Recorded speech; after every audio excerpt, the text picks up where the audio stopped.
Hey, what's up guys? In this video I'm going to show you how to get VCV rack working within Ableton, having it sync up nicely. So what you want to do is go into Google and type in loop MIDI and then download that. It is free, and what this is a way to internally kind of send and receive within your computer MIDI.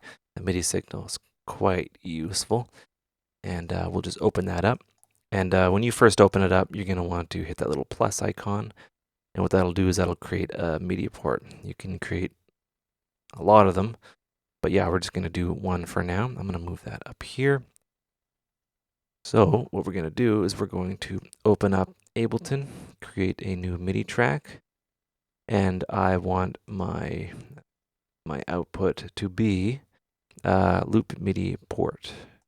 If you actually don't see that, you're going to go down to configure and make sure that loop MIDI port is on the output, on tracking.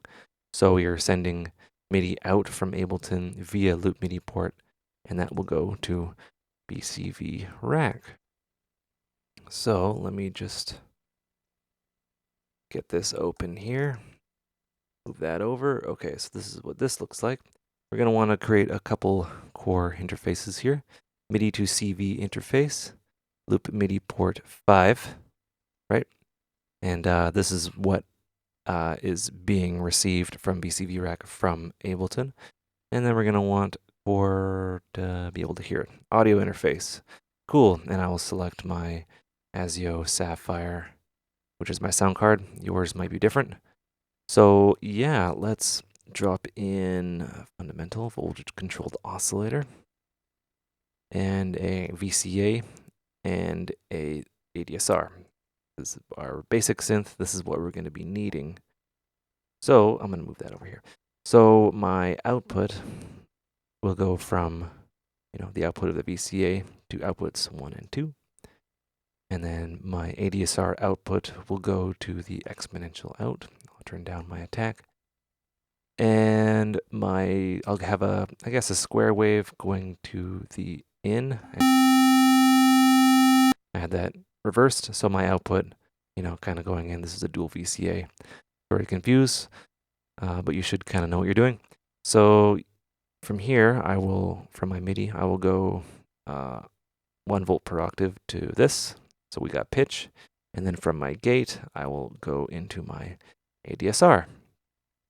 So I will move this over, and I will create a new MIDI clip. And I'll just put that there.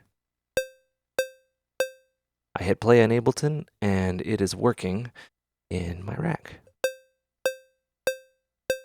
You could see it working there. So the reason why I put the sound, the MIDI note here on the 1, is because I want to sync it. So we have this little D here, which is for delay.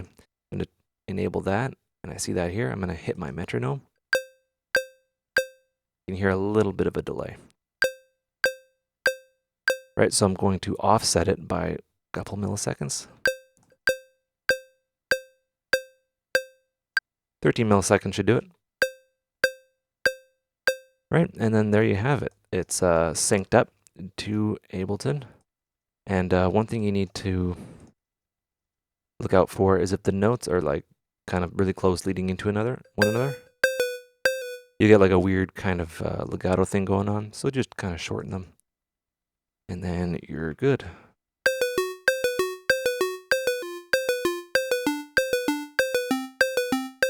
Right, and turn off the metronome. And then from there, you can do all sorts of fun stuff. And yeah, so I'll hit play here.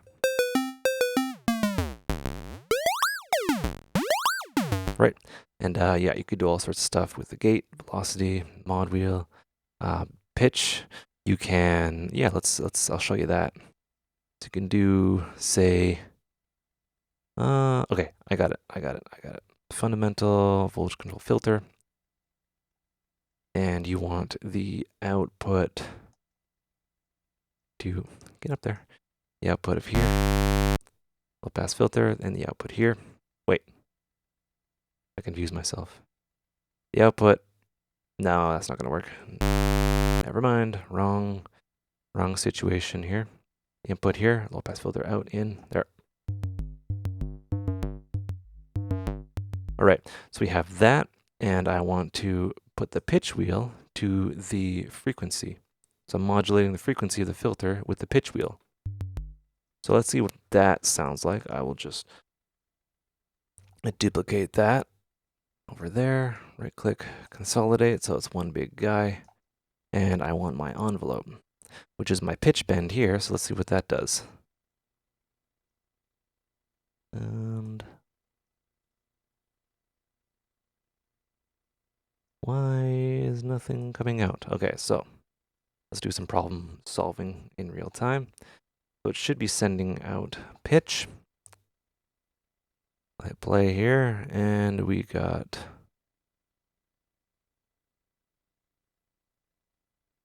Oh, VCV rack crashed. So I'm going to open it up again.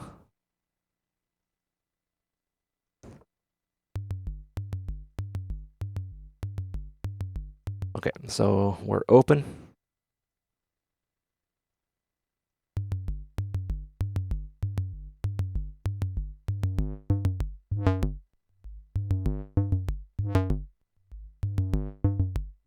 All right, so the pitch bend situation here is adjusting the frequency CV.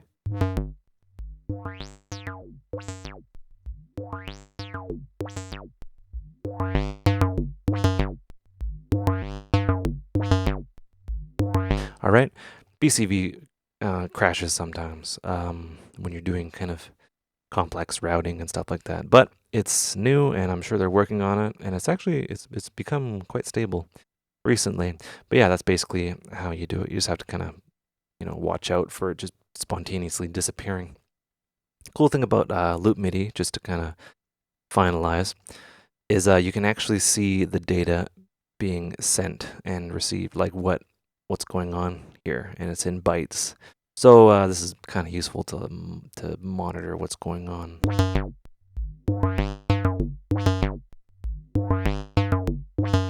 Anyway, hope you learned stuff. Happy modular stuff, and yeah, have a good one.